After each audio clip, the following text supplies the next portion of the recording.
These are copies of the emails that were sent by Boeing's former chief technical pilot. And we're not going to read all of them, but we are going to read one from November 3rd of 2016. Now, this is 5 months before the 737 MAX was certified. So they're in the process of working with regulators to get it certified. Mark Faulkner says, things are calming down a bit for my airplane cert, meaning certification, at least for now. I'm doing a bunch of traveling, though the next few months, simulator validations, Jedi mind-tricking regulators into accepting the training that I got accepted by the FAA, etc.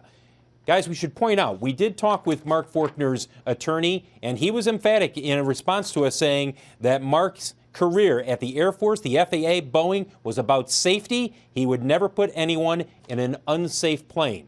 So we see these documents coming now to Capitol Hill from the FAA. Dennis Muhlenberg will be there in a couple of weeks. Story is developing, Tyler. It certainly is. And obviously one topic is whether Mr. Muhlenberg is long for this job. What do you think, Phil? Too hard to predict. I mean, they have split the job of chairman and CEO. He remains Very CEO. recently.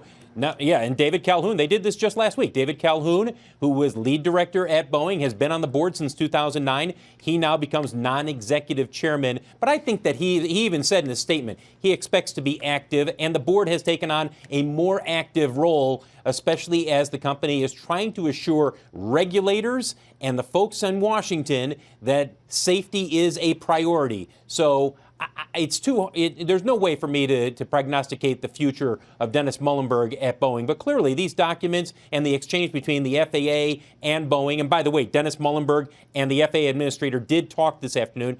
There's no way, though, of knowing exactly what his status is day to day at Boeing.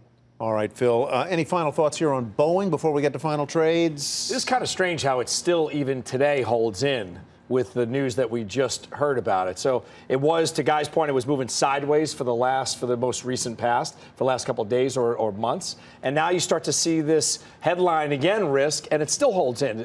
It makes me scratch my head. It's down 25. I was going to say, this is as big of a move as we've seen. No? Yeah, but I mean, when you look at it on a chart, like this should have been decimated. Yeah. This should have been decimated if it was any other stock.